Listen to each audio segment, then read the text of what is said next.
स्वागतम सुस्वागतम. इंदिरानगर सार्वजनिक गणेशोत्सव मंडळ आपल्या समोर सादर करीत आहे समाज प्रबोधन देखावा कन्यारत्न. वैताग आला या नोकरीचा. एकाच जागेवर 14 तास उभं राहावं लागतं. या नोकरीमुळे घरी वेळ देता येत नाही. 10 वयाच्या खोलीला 3000 रुपये भाडं. कसं राहणार? त्यामुळेच तर वडिलांना वृद्धाश्रमात ठेवावं लागलं. इच्छा असूनही त्यांना घरी आणता येत नाही. अरे पाणी आण जरा. हो हो आणते. हॅलो, इन्स्पेक्टर पाटील बोलतोय.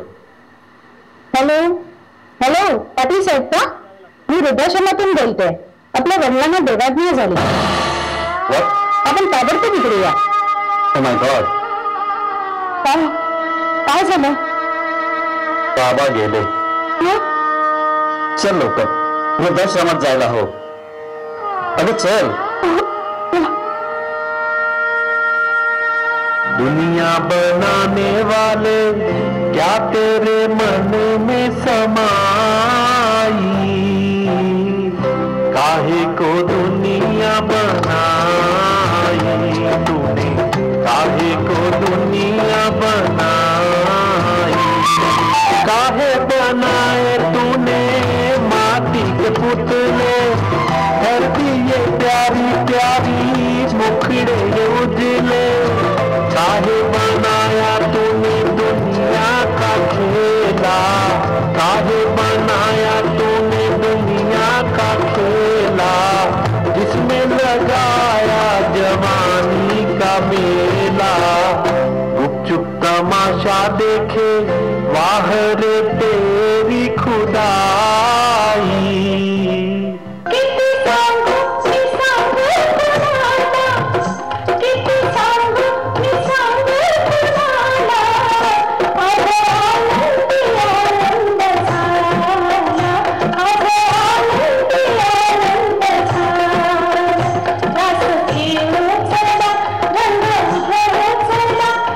गाणं कोण आहेस तू आणि माझ्या दुःखात आनंदी गाणं गातेस? मी कोण आहे?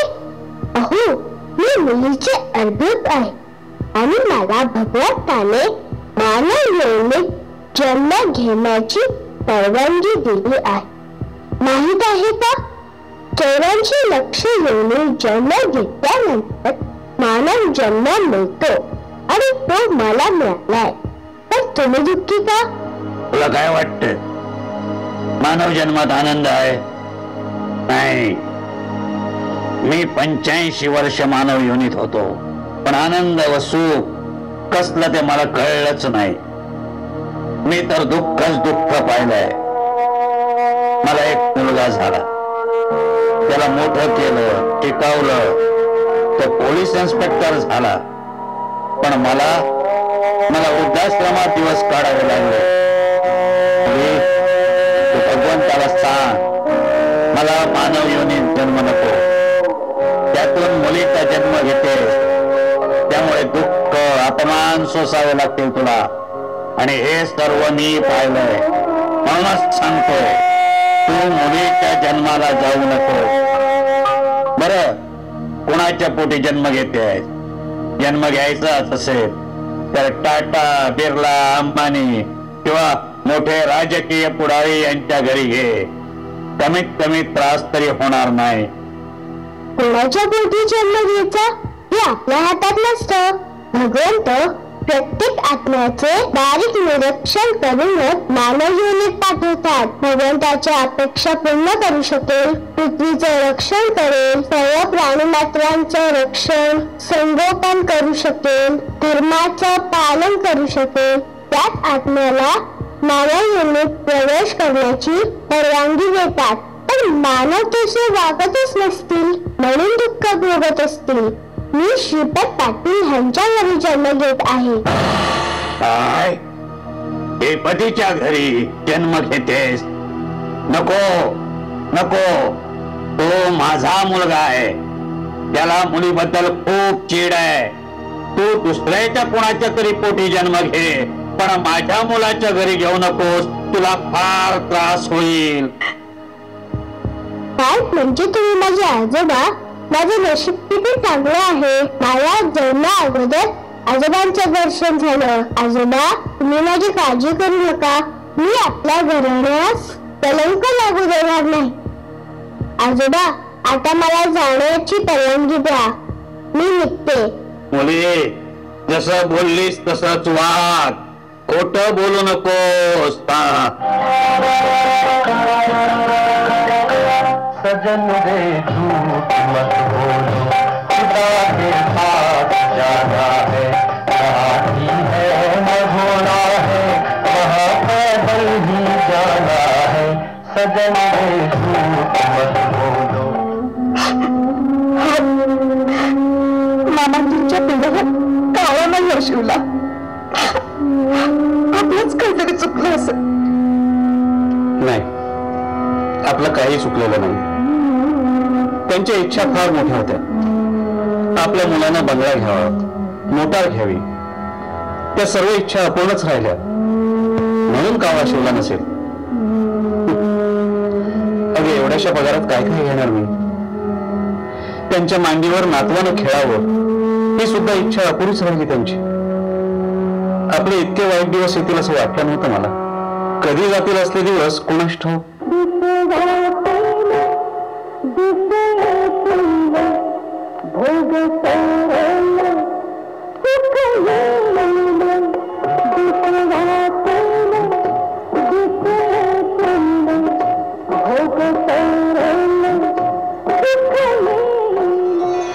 गेले दिवस.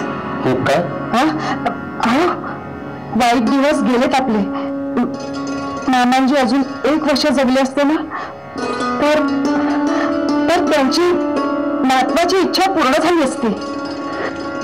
काय काय म्हणतेस? म्हणजे मी बाप होणार. अगं, किती आनंदाची गोष्ट सांगितलीस. किती महिने झाले. मी तर त्याचं नावही ठरवून ठेवलेलं आहे. कृष्णाच ठेवायचं त्याचं नाव. सर्वांना हवाहवासा वाटणारा कृष्ण. हे काय, मुलगाच होईल कशावरून? मुलगी झाली तर काय नाव ठेवणार? मुलगाच होणार. तू छान. बरं, काय म्हणतोय पेपर? पुण्यामध्ये इंजिनिअरिंग कॉलेजच्या मुलीवर बलात्कार करून प्रेत झाडीत टाकलं. नाशिकमध्ये सुनेला हुंड्यासाठी जिवंत जाळलं. लहान मुलीवर अत्याचार करून प्रेत गाडलं. एका महिलेने जीवाला कंटाळून 5व्या मजल्यावरून उडी मारून आत्महत्या केली. सासरच्या जाचाला कंटाळून महिलेने 2 मुलांसहित विहिरीत उडी मारून आत्महत्या केली. मनमाडची घटना. काय काय चाललंय का या जगात? जिकडे तिकडे महिलांवर अत्याचार चालू आहे. मला पण मुलगी झाली आणि तिला अशा प्रकारे त्रास झाला तर? अगं, इकडे या अगोदर. काय झालं? घ्या, चहा घ्या. अगं बघ, पेपर मध्ये काय आहे हे वाचून मला वाटते की मला मुलगी झालेली आवडणार नाही. मला मुलगाच पाहिजे. असं काय? हे सर्व आपल्या मुलीबद्दल सुद्धा घडेल असं वाटतं का तुम्हाला? घडणार नाही असं कशावरून सांगतेस? मला अशा प्रकारचा धोका घ्यायचा नाहीये. मला मुलगाच पाहिजे. समजलं का तुला? हे बघा, आज मुली कोणत्याही क्षेत्रात मागे नाहीयेत. इंदिरा गांधी, कल्पना चावला, किरण बेदी, मेघा पाटकर या सर्व मुलीच आहेत ना? मी पण एक मुलगीच आहे. या महिलांबरोबर किंवा माझ्या बरोबर असं काही घडलंय का? असाच विचार सर्व आई वडिलांनी केला तर कसं होईल? नाही, ते काही नाही मला माहित. मला मुलगी नको म्हणजे नको. तू हे कार्ड घे. डॉक्टर माझ्या ओळखीचे आहे. त्यांना मी फोन करतो. ते तुझी तपासणी करतील आणि मुलगी असेल ना तर ॲबॉर्शन करून टाक. काय? गर्भपात? 5-6 वर्षानंतर आपल्याला मूल होतोय. आता मुलगा का मुलगी यामध्ये काय आहे? दोन्ही आपल्याला सारखीच येतो. फार झालं. मला भाषण देऊ नकोस. सांगतो तेवढं कर. सकाळी डॉक्टरकडे जा आणि मुलगी असल्यास गर्भपात करून घे. तुम्ही कायद्याचे रक्षण करते तुम्हीच कायदा मोडणार असाल तर कसं चालेल? हे बघा, स्त्री भ्रूण हत्या हा कायद्यानं गुन्हा आहे. मला काही शिकवू नको, सांगतो तेवढं कर. मला झोपू दे, सकाळी ड्युटीवर जायचंय. पप्पा, अहो पप्पा, उठा ना, मी आली आहे. पप्पा. कोण आहे? कोण आहे? कोण आहेस तू? तू इथे कशी आलीस? मी तुमची येणारी मुलगी. मला तुमच्या बरोबर महत्वाचं बोलायचं, म्हणून तुम्हाला उठवलं. माझी मुलगी? पण मला तर मुलगा होणार आहे. हे नको, मला मुलगी नको, मुलगा हवाय. समजलं? ह्यात माझं काय चुकलं? भगवंताने मला तुमच्या पोटी जन्म घेण्यासाठी पाठवलं, पण तुम्ही मला काय अडवताय? काल तुम्ही आईला गर्भपाताबद्दल सांगत होता, ते मी ऐकलं, म्हणूनच मी तुमच्याकडे आले. पण तुम्ही मला काय जन्माला उठवत नाही? मी तुमची सर्व अपेक्षा पूर्ण करीन, तुमची सेवा करीन. मला मारू नका गं, मला पृथ्वीवर जन्माला यायचंय पप्पा. अरे जन्मच घ्यायचा आहे ना, मग दुसरीकडे घे. पण भगवंताची इच्छा कशी मिळणार? म्हणजे तुम्ही भगवंताविरुद्ध जाणार? नाही नाही, ते काही मला माहित नाहीये. मला मुलीला जन्माला घालायचं नाहीये. नाही नाही, बस बस, तू आता जा. हा जा.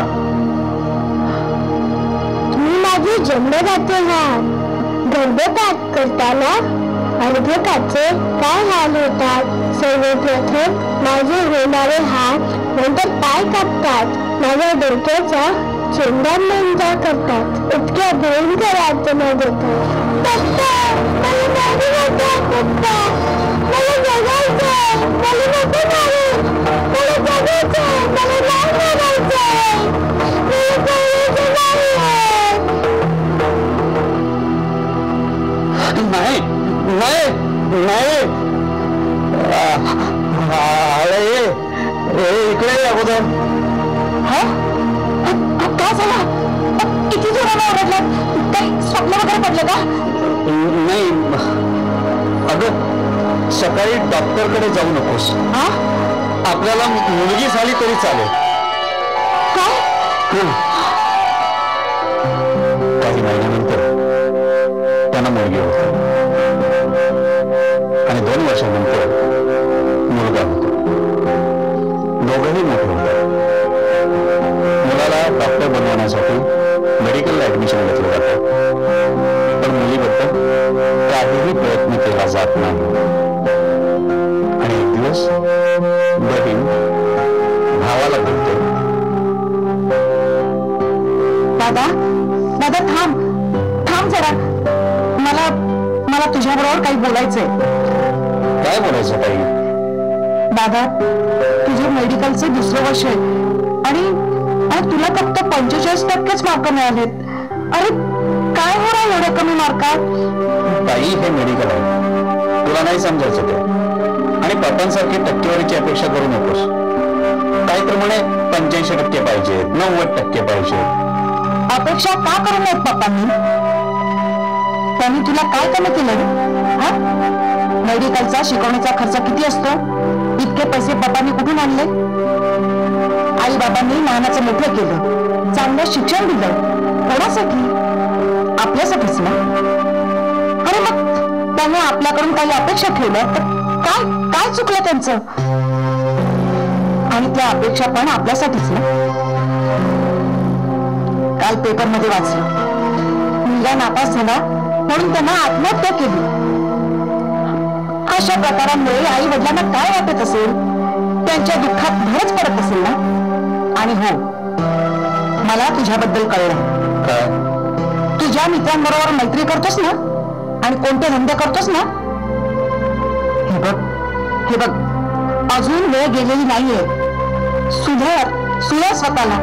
अरे त्यांची संगत सोड. स्पष्टच सांगते तुला, तू दारू पितोस, रात्री घरी उशीर येतोस. अशा प्रकारे वागलास तर कसं होणार तुझं? मला जास्त शिकवू नकोस. आपलं काम कर. नाही नाहीतरी तुला दुसऱ्याला उपदेशच देता येतो बघ. दादा बघ, मी तुला शेवटचं सांगते, हे सर्व जर का बाबांना कळलं ना तर तुला त्यांचा राग नाही ठेव. हे बघ, तू दारू पिऊ नसो. चल आज जा. आईला डोक्यात जाऊ नकोस.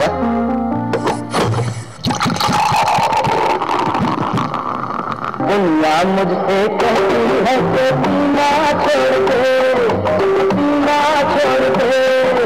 दुनिया मुझसे कहती है कि पीना छोड़ दे, लेकिन नहीं कहती है कि जालिम जीना छोड़ दे, जीना छोड़ दे.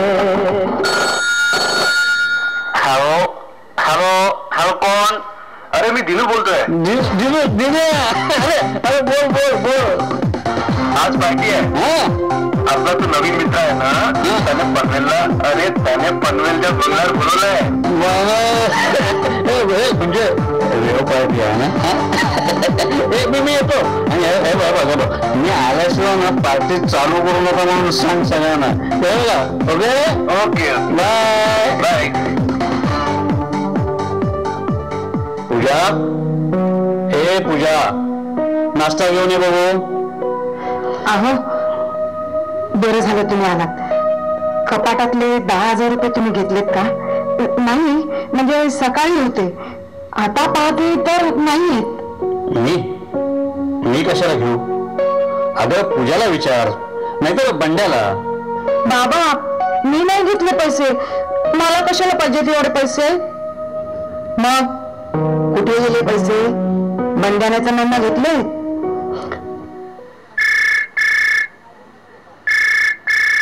हॅलो, पाटील साहेब का? होय, मी पाटीलच बोलतोय. आपण कोण? मी पनवेल पोलीस स्टेशन मधून बोलतोय.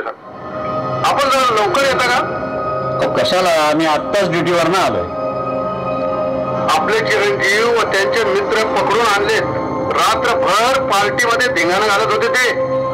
एक मिनिट आलो मी. हे पहा साहेब, केस फाईल करू नका प्लीज. हा, आई दादा की नाही वाईट मार्गाला लागलाय. तुझ्या काहीतरी बोलू नकोस. माझा मुलगा तसा नाही आहे. आई, प्रत्येक आई वडिलांना असंच वाटतं, आपला मुलगा चांगला आहे. आई पप्पांना कामामुळे वेळ मिळत नाही. पण तू कधी दादाला विचारलंस का रोज रात्री उशिरा घरी काय येतोस, कोणत्या मित्रांबरोबर असतोस? आई दादा दारू पितो ग. अगं, त्याला फक्त 45% मार्क पडले. कसं होणार ग त्याचं? आई वाईट मार्गाला लागलाय ग दादा. आई पप्पाने माझ्या शिक्षणासाठी काही प्रयत्न केले नाहीत, तरी पण त्याच्याबद्दल मला आदर आहे. आई, मला वाटतं दादानेच तुझे 10,000 रुपये घेतले. गप्पा बस, काहीतरी उगाच बोलू नकोस.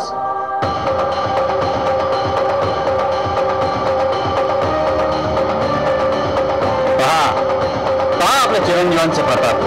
रात्रभर मित्रांबरोबर बारमध्ये धिंगाणा घालत होते. आम्ही धिंगाणा घालत नव्हतो, फक्त पीत होतो. आता कसं वाटतंय? मी 14 तास काम करतो तुझ्या शिक्षणासाठी, तुझ्या भविष्यासाठी, आणि तू असले उल्लेख करतोस. बस झालं. आतापर्यंत ऐकून घेतलं. आता मी मोठा झालो, मेडिकल ऑफिसर होणार आहे. आणि माझ्यावर हात उचलू नका, नाहीतर परिणाम वाईट होतील. काय? पाहिलं का? आपल्या पूजाचा फोटो आला पेपर मध्ये. काय झालं आता? हिचा फोटो कशासाठी? काय केलंय? पप्पा, मी